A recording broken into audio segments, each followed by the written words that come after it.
سڵاتان لێبێت و ئەم کاتتان باش بینەرانی خۆشەویستی تەلەڤیزیۆنی کۆمەڵا لە هەر کوێیەکان ساغ و سەلامەت بن و هیوای ژیانێکی خۆشتان بۆ خوازین. بەرنامەیە لێکدانەوە هەڵوێستی ئەمڕۆ من پێشکەشتانەکەم لە جیاتی هاوڕێی هاوکارم تالب. ئەم بەرنامەیە کۆمەڵی بابەت لە خۆ دەگرێت کە یەکە پێشکەشتانیەکەم یەکەم بابەتیان بە بابەتی کرێکارانەوە دەست پێ دەکات بە ناونیشانی کرێکارانی خانەنشین و ئازارەکانیان. ژیانی کرێکارانی خانشینکراو لە ئێران یەکێکە لە ئاستەنگە جدیەکانی کۆمەڵایەتی و ئابووری. ئەم چینەی کۆمەلگا کە ساڵانێکە بۆ جابینکردنی پێداویستە بنەڕەتیەکانی وڵات و کەڵەکەکردنی سامانی سەرمایەداران کاری کردووە، ئێستا کە بە بۆنەی تەمەنەوە پێویستە ئارامی و حەسانەوەیەک بێتە ژیانیەوە لە بارودۆخێکی گەلێ سەخت و دژواردا دەژین. بە پێی ئامارەکان نزیکەی لە 90% کرێکارانی خانەنشینکراو لەژێر هێڵی هەژاریدا دەژین. بارودۆخی بژێوی ئەم گروپەی خانشینکراوان بە هیچ شێوەیەک تەنانەت لەگەڵ بارودۆخی خانشینکراوانی شینەکانی تر بەراورد ناکرێت. زۆرینەی کرێکارانی خانشینکراو لە ماڵی کرێدان. بەم حاڵەشەوە کۆماری ئیسلامی چاوی تەماعی بڕیوەتە ئەو مانگانەکەمەی کرێکارانی خانشینکراو. ئەم توێژە تەنانەت لە مافی یەکسان لەگەڵ خانشینکراوانی دیکەی وڵاتیش بەهرەمەند نین. هەرچەندە لە یاسادا هاتووە کە حقوقی ساڵانەی خانشینکراوان پێویستە بە پێی چوونە سەروەی ڕێژەی تەوەڕۆم زیاد بکرێت، بەڵام لە هیچ ساڵێکدا ئەم ڕێژەیە کەمترین هاوسەنگیەکی لەگەڵ نرخی ڕاستەقینەی ئاوسان و تەوەڕۆمدا نەبووە. کرێکارانی لە کارکەوتون نەتەنیا تا کاتێکە کار دەکەن هیچ تەئەمینێکیان نییە، بەڵکو ئەو کاتەشکە خانەنشین دەکرێن و بەشێک لە حقوقەکەیان دەبڕدرێت، تەنانەت مافی هەڵدان بۆ قەرەبووکردنەوە و جابینکردنی پێداویستیەکانی ژیانیشیان لێدەسێنرێ.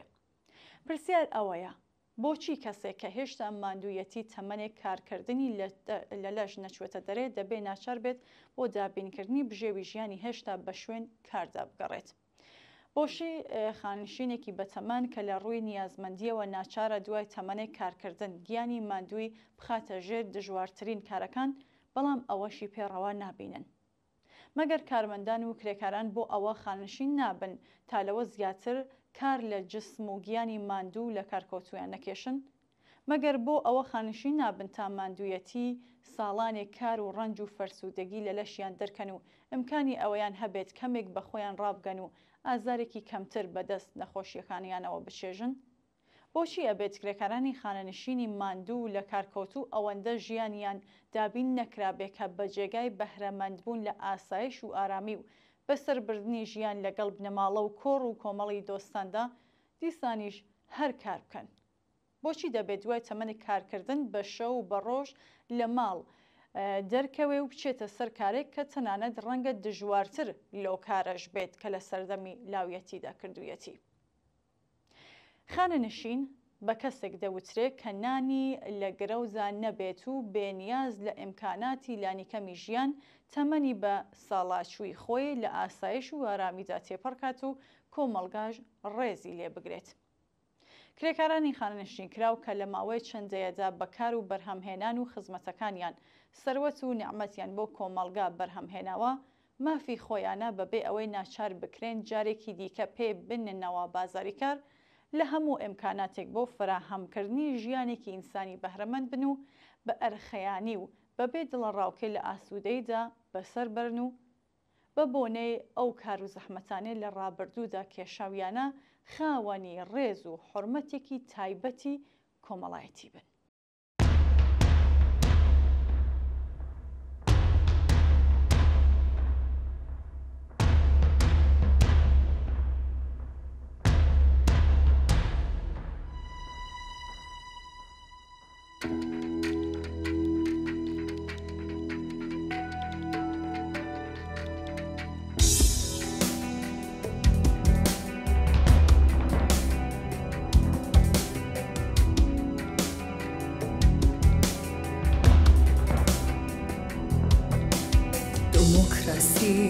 تۆ دەنگ مەکە دنیات بەدەنگ ڕەنگ کردووە لەژێر کارخانەی چەکسازی لەوێ منداڵ خەوتووە.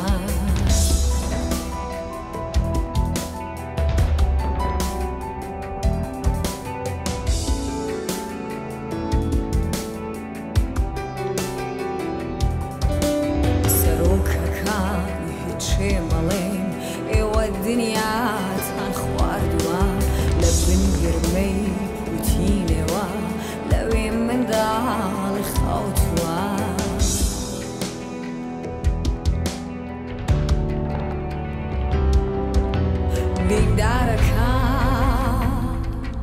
دەنگی مەکەن دینی باشتان فرۆشتووە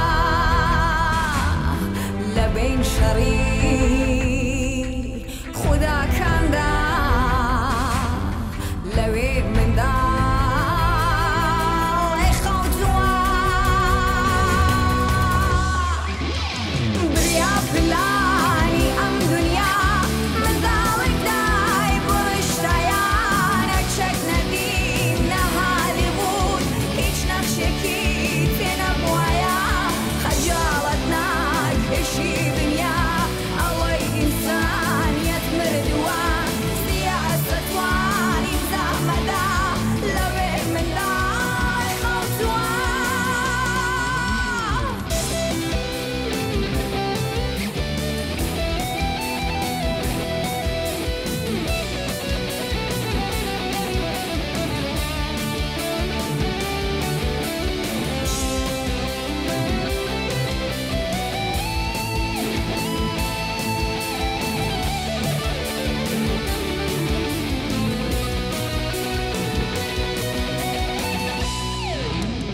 بێتامترین قسەی دنیا باستی دمۆکراسیەکە جەنگی هێز و دەنگی بومبێ خەونی منداڵی کوشتووە بێتامترین قسەی دنیا باستی دمۆکراسیەکە جەنگی هێز و دەنگی بومبێ خەونی منداڵی کوشتووە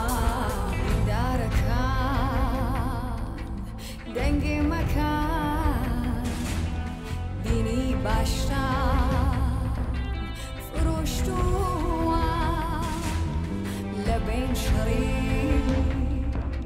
خوداکاندا لەوێ منداڵی خەوتووە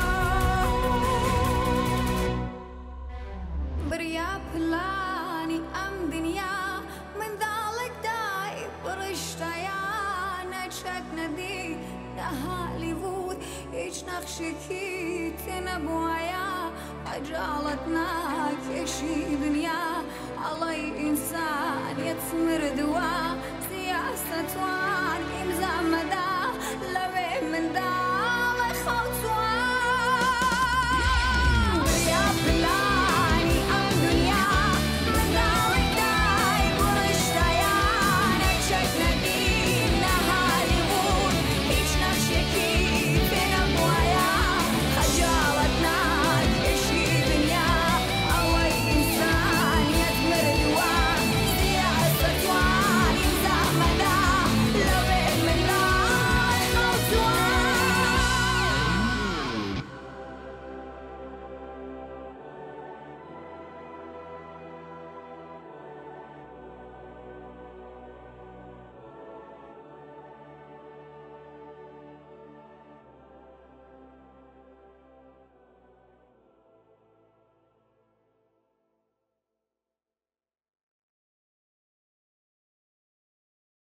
بەڵێ بینەرانی خۆشەویست بابەتی دووهەممان سەبارەتە بە چارەسەری پرسی کورد لە نووسینی بەڕێز سەعید مەموزینی.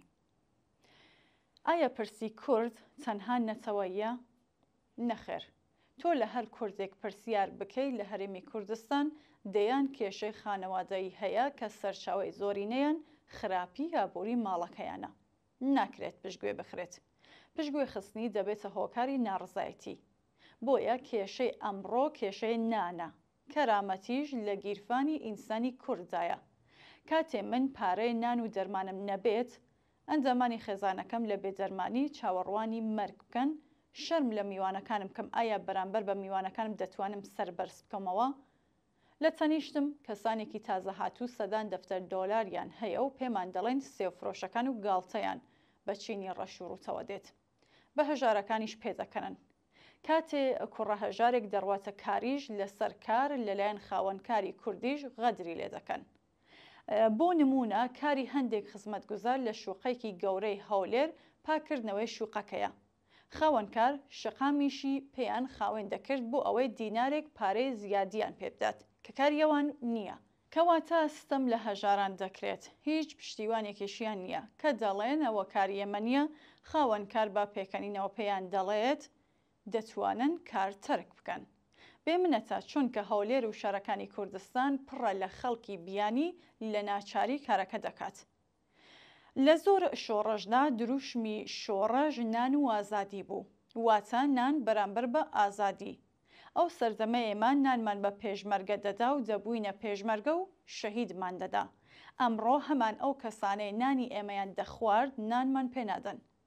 چه ویژدانێکە و خودی بێویژدانی خراپترین جۆری دیکتاتۆریە. ئەوانەی دوێنێ بە ڕەمزی نەتەوەئیمان دەزانین خۆمان بۆیان بەکوش دەدا ئەمڕۆ لێیان دەترسین. پێویستە پرس لە خۆمان بکەین بۆ. ئەوە بیرکردنەوەیکی فەلسەفی گەرەکە، وەکو بیرکردنەوەی فەیلسوفان بۆ چارەسەری کۆمەڵگایەک کە نازانین کەی موچەکانمان وەردەگرین. منداڵی بەرپرسان لە پێش چاوەکان سواری ئۆتۆمۆبیلی گرانبەهای دوا مۆدێل دەبن، بە سانانی سەفەری دەرەوە دەکەن و سیرمان ناکەن و کاتێ بە بەرپرسان دەڵین ئێمەیش لەگەڵتان بووین لە خەباتی دوێنێ پێکەنینیان پێمانەوە دێت. زریکەی شەقام ڕاوپەڕە جەنگی ژیاونە ئاوخێزگەی ئەوین لە خیابانە. من ئەو شەقامەم پڕم لە ئاوگر تژین لە تۆڵە وەک کێو خۆڕاوگر. ڕۆژهەڵاوتێکم پڕم لە ژیان بانگی ئازادیم گەیوەتە جیهان. من شەقامێکی تووڕە و لاساورم دژمن دەردەکەم لە لاو دێو شارم. خوێنم جماوە و پاک خڕۆشاوم ئاگرێکی بەتین وا لە هەناوم. ڕۆژهەڵاوتێکم پڕم لە ژیان بانگی ئازادیم گەیوەتە جیهان. گڕم بورکاونم پشتم چیاوەیە دژمنی بەزی و پوشی دەمباوەیە. شاورم حەماسەم شەقامی ڕاسا و دژمن زەلیلە و کەوتووە داماوە. ڕۆژهەڵاوتێکم پڕم لە ژیان بانگی ئازادیم گەیوەتە جیهان. شاری ڕاپەڕی و کچ پێشەنگەتی دەچڕێ سرودێک دژی کۆیلەتی. شار و ژیان و ژینا و ئازادی دەچڕن گۆرانی دژ بە بێدادی. ڕۆژهەڵاوتێکم پڕم لە ژیان بانگی ئازادیم گەیوەتە جیهان. شار و شەقام و ڕۆژهەڵاوتی گڕ خوێنی جماوە و دژمن دەکا قڕ. من ڕۆژهەڵاوتم زێدی زاراکان بە خوێن دەینووسم ڕێگای ژینە و ژیان. ڕۆژهەڵاوتێکم پڕم لە ژیان بانگی ئازادیم گەیوەتە جیهان. ئیتر ناوەستم هەتا سەربەستی شایانم نییە ژینی ژێردەستی. شەقام ڕاوپەڕە جەنگی ژیاونە ئاخێزگەی ئەوین لە خیابانە. ڕۆژهەڵاوتێکم پڕم لە ژیان بانگی ئازادیم گەیوەتە جیهان. عێراق لەکوێ نەخشەی ناپایداری جیهانیدا هەڵکەوتووە؟ لە نووسینی بەڕێز پیرۆز محەممەد ئەمین. پێوەری دەوڵەتە لاوازەکان یەکێکە لەو پێوەرانەیە کە بۆ هەڵسەنگاندنی مەترسی داڕمان یان شکستی دەوڵەتەکان وەسفکراوە. تیژک دەخاتە سەر ئەو فشارە کۆمەڵایەتی و ئابووری و سیاسیانێک کە دەتوانن ببنە هۆکاری ناسەقامگیری. ئەم پێوەرە پشت بە چەند فاکتەرێک دەبەستێت و بۆ هەڵسەنگاندنی توانایی دەوڵەتێک بۆ دابینکردنی خزمەتگوزاریە ئەمنی و سەرەتاییەکان و پاراستنی سەقامگیری سیاسی و ئابووری. دەوڵەت کاتێک بە لاواز پۆلین دەکرێت کە نەتوانێت لە چوارچێوەی پێکاتە سیاسی هەبووەکاندا توانایی مامەڵەکردنی نەبێت لەگەڵ سەرهەڵدانی خواستەکانی هاوڵاتیانی خۆیدا، کە بەهۆیەوە لاوازی لە ئەنجامی ناهاوسەنگی گەورە لە نێوان چینی سیاسی و کۆمەڵگادا دێتاراوە. بەپێ داتاکانی پێوەری دەوڵەتە لاوازەکان ساڵی 2024 عێراق 88.6 خاڵی بەدەستێناوە و لە پلەی 31 جیهاندایە و لە پۆلێنی ئاگادارکردنەوە داماوەتەوە. ئەمەش ئاماژەیە بۆ ئاسی لاوازی بەرز. ئەم پۆلینکردنە ڕنگدانەوەی کەڵەکەبووی دەیان ساڵەی ململانێ و ئابلۆقە و شەڕ و تیرۆر و ناسەقامگیری سیاسیە کە دامەزراوەکانی دەوڵەتی لاواز کردووە. عێراق مۆدلێکی ئاڵۆزی ئەو وڵاتانەیە کە خاوەنی سەرچاوەی سروشتی بەرفراوان و لە هەمان کاتدا ڕوبەڕووی ئاستەنگی پێکاتەی دەبنەوە کە هەڕەشە لە سەقامگیری ئابووری و کۆمەڵایەتیان دەکەن. ئابووری وڵاتەکە نزیکەی تەواو وابەستەی هەناردەکردنی نەوتە. ئەمەش وای کردووە بەرۆڕووی ناجێگیری لە نرخی نەوتی خاوی جیهانی ببێتەوە کە دارایی گشتی دەخاتە ژێر فشارێکی بەردەوام. هەرچەندە سامانی نەوتی عێراق بۆ جۆری ئەو وڵاتانەیە کە لە سەروی داهاتی مامناوەندن بەرز کردووەتەوە، بەڵام دامەزراوەکان و پێکاسە کۆمەڵایەتی و ئابووریەکانی هێشتا خەسڵەتەکانی وڵاتانی لاواز و کەمدەهات دەردەخەن. لە ڕووی کەرتی پەروەردەوە، عێراق لە پێگەیەکی پێشەنگی ناوچەکەوە بۆ ڕێزبەندی وڵاتە دواتکۆتوەکان دابەزیوە. هەروەها ڕێژەی بەشداریکردنی هێزی کار کەمە، بە تایبەتی لە نێو ژناندا کە یەکێکە لە کەمترین ڕێژەکان لە سەراستی جیهان. بە هەمان جۆر وڵاتەکە بەدەست لاوازی سەرمای مرۆیی و مادی و تێکچوونی ژینگەی بازرگانی و ڕێژەی بەرزی هەژاریەوە دەناڵێنێت کە ناڕێژەیە لەگەڵ قەبارەی سامانە سروشتیەکاندا. ژیانی ڕۆژانەی هاوڵاتیانی عێراق ڕنگدانەوەی ئەم دابەزینە پێکاتەیەیە. خراپی دابینکردنی خزمەتگوزاریە سەرەتاییەکانی وەک ئاو و کارەبا و گواستنەوە و هیتت بوونەتە هۆی تێکچوونی کوالەتی ژیان. هەروەها لاوازی ئەم کەرتانە بربەستێک لە بەردەم گەشەسەندنی ئابووری پێک دەهێنێت. لەگەڵ ئەوەدا پاراستنی چینە لاوازەکان و پێشخستنی مافەکانی مرۆڤ وەک تەحەدای بنەڕەتی ماونەتەوە. جگە لەوەش بەهۆی بەردەوامی ناکۆکی نێوان حکوومەتی فدراڵی و هەرێم و پارێزگاکانی بەرهەمهێنەری نەوت، وڵات تووشی ناهاوسەنگی لە دابەشکردنی سەرچاوەکانی داهاتدا بووە. وای کردووە دامەزراندنی سیستمێکی دادپەروەرانەی دابەشکردنی داهات وابەستەی کێشە سیاسیەکان بێت. ئەمەش بەهۆی ئەوەیە کاتێک سەرچاوە سروشتیەکان دەبنە گۆڕەپانێک بۆ ململانێ نەک لیڤەرێک بۆ گەشە پێدان. بە گوێرەی راپۆرتەکانی بانکی نێودۆڵەتی، عێراق بەهۆی لاوازی حکومڕانی و لاوازی دامەزراوەکان و بەردەوامی دەستێوەرزانی دەرەکی کە بڕیاردەرانی سەروەری تێکدەدات وەک دەوڵەتێکی لاواز پۆلین کراوە. جگە لەوەش گەندەڵی بەربڵاو لە ناو دامەزراوەکانی دەوڵەتدا متمانەی گشتی لەناو بردووە وە کاریگەری ئێدارەی حکوومەتەکەی بربەست کردووە. سەرڕای دووبارەبوونەوەی هەڵمەتەکانی دژە گەندەڵی ئەنجامەکانی سنووردار بوون کە بووەتە هۆی سەرهەڵدانی ناڕزایەتە جەماوەریەکان کە داوای چاکسازی ڕیشەی و کۆتایهێنان بە هێژمۆنی نوخبە سیاسیەکان دەکەن. هەروەها گۆڕانکاریە بەردەوامەکان لە حکوومەتەکان و ململانێ بۆ پۆستەکان ناسەقامگیری سیاسی گەورەتر کردووە و توانایی دەوڵەتی لاواز کردووە بۆ بەرۆڕووبوونەوەی ئاستەنگە ئابووری و کۆمەڵایەتیەکان.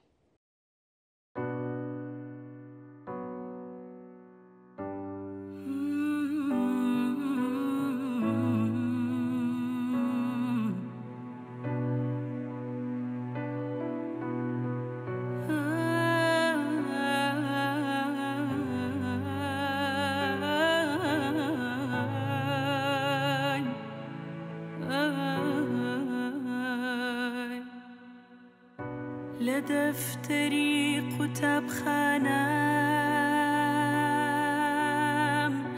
لەسەر تەختەی ناو پۆلەکەم لەسەر درەخت لەسەر لەم و لەسەر سەهۆ لەسەر بەفری تازە و سپی ناوت ئەنووسم سەربەستی ناوت ئەنووسم سەربەستی لە لاپەڕی بۆر و نووسراو لە لاپەڕی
بابەتی بەرنامەی لێکدانەوە هەڵوێستی ئەمڕۆمان ئەم سەردێڕەیە ئەگەر و سەناریۆکانی بەرزەم تورکیا ئامادەکردنی هاوڵاتی. توێژینەوەیەک لە ماڵپەڕی تۆڕی میدیای جەزیرە بڵاوی کردوێتەوە بە ناونیشانی جەنگی 12 ڕۆژە وانەیەک بۆ تورکیا. توێژینەوەکە وەکو لە ناونیشانەکەیەوە دیارە لەبارەی جەنگی 12 ڕۆژەی ئیسرائیل و ئێران بۆ بەرچاوڕوونی و یارمەتیدانی بڕیار بەدەستانی ئەنکەرەیە لە گرتنەبەری ڕێشوێنی پێویست بۆ ئەگەرەکانی داهاتوو ئەو وانانەی کە پێویستە لە شەڕەکەیەوە فێری ببین. لە بەشی یەکەمی توێژینەوەکەدا داتای ورد لەبارەی جۆر و ئاستی پێشکەوتووی چەکەکان، تاکتیکی سەربازی، تەکنەلۆژیای زانیاری و ئۆپراسیۆنە هەواڵگریەکانی جەنگەکەوە خراونەتە ڕوو بە شیکردنەوەیەکی ورد و هەمەلایەنەوە. توێژینەوەکە لە پێشەکیەک و 3 سەناریۆی سەرەکی وەکو ناوەڕۆکی توێژینەوەکە پێک دێت و لە کۆتایی توێژینەوەکەشدا دەرەنجامەکانی خستوەتە ڕوو. لە بەشێکی توێژینەوەکەدا باس لە هێزی ئاسمانی ئیسرائیل دەکات و بە بەهێزترین و پێشکەوتووترین هێزی ئاسمانی لە ڕۆژهەڵاتی نێوەڕاستدا وەسفی دەکات. هەروەها ئاماژە بەوەش دەکات کە هێرشە ئاسمانیەکانی ئیسرائیل هێرشی چاوەڕوان نەکراو، خێرا و وێرانکەرن. توێژینەوەکە بە وردی ئەو مۆدێلە جیاوازانەی فڕۆکە جەنگیەکان ڕوون دەکاتەوە کە هێزی ئاسمانی ئیسرائیل خاوەنداریەتی دەکات و جەخت لەوە دەکاتەوە کە هەموویان لەگەڵ جەنگی ئەلەکترۆنی و سیستمی پەیوەندیەکان و سیستمی چەکەکاندا یەکانگیر و یەکگرتوون کە لەلایەن پیشەسازی بەرگری ناوخۆی ئیسرائیلەوە پەرێپێدراوە کە توانایەکی تاکتیکی ناوازەیان پێدەبەخشێت. هەروەها توێژینەوەکە وردەکاری هەموو ژۆرەکانی موشک و ئەو بۆمب و تەقەمەنیانەی کە فڕۆکە جەنگەکانی ئیسرائیل لە دژی ئامانجەکان بەکاری دەهێنن. ئەم هەمە چەشنی و هەماهەنگیە ئاستبەرزە لە سیستمی بەرگری ئاسمانی ئیسرائیلدا توانایەکی ئێکجار بەهێز و ناوازەی بە سوپای ئیسرائیل بەخشیوەکە بە وردبینیەکی بەرزەوە ئامانجەکانی بپێکێت.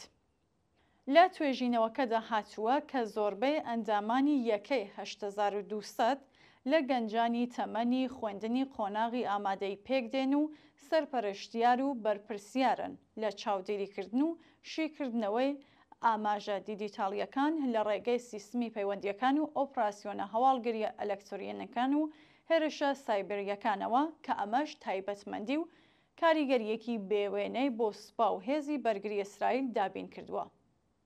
لە بەشی دووەمی توێژینەوەکەدا کۆمەڵێک وانە خراونەتە ڕوو کە هەندێکیان ئەمانەی خوارەوە پێکدێن. یەکەمیان دیپلۆماسیەت با ڕەگەزێکی گرنگی تێوەگلان یان دوورە پەرێزی لە جەنگ دادەنرێت. کاتێک وڵات توانایی دیپلۆماسی ڕووە و لاوازی و ساردی دەڕوات و پەیوەندیە دیپلۆماسیەکانی بەرەو گرژی دەچن، ئەمە دەبێتە قۆناغی پێش جەنگ یان قۆناغی ڕۆیشتن بەرەو جەنگ. دووهەم، پەیوەندیەکان و هاوپەیمانانی ئیسرائیل لەگەڵ وڵاتانی خۆراوە و پاڵپشتی هەمەلایەنەکانیان بۆی دەبێت وەکو خاڵێکی گرنگ لە بەرچاو بگیردرێت.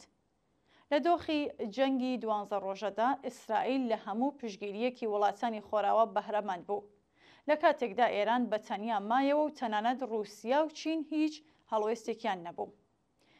سێهەم، ئاشتی و سەقامگیری ناوخۆیی و یەکگرتووی ناوخۆی وڵات یەکێکی ترە لە فاکتەرە بەهێزەکان کە توێژینەوەکە ئاماژەی پێکردووە. چوارەم، تورکیا لەسەر هەموو ئاستەکانی توانایی بەرگری و هێزی ئاسمانی خۆی لە پەیوەندی بە تەکنەلۆژیا و پەیوەندیە ئەلەکترۆنی و ئاماژە دیجیتاڵیەکانەوە پێداچوونەوە بکات و خۆی بەرەو پێش ببات. پێنجەم، بەرگری شارستانی وەکو لایەنێکی گرنگ ئاماژەی پێدراوە کە پێویستە تەواوی پێکاتەکانی کۆمەڵگا هەماهەنگی و یەکگرتووی دەستگاییان هەبێت لە دۆخی قەیران و کارەساتی جەنگدا. شەشەم، سیستەمی ئاگادارکردنەوە لە سەرانسەری وڵاتەکەدا لە گوندە سەرسنووریەکانەوە تا دەگات بە شارە گەورەکان و پایتەختیش بەرەو پێش ببرێن و چاکسازیان تیادا بکرێت.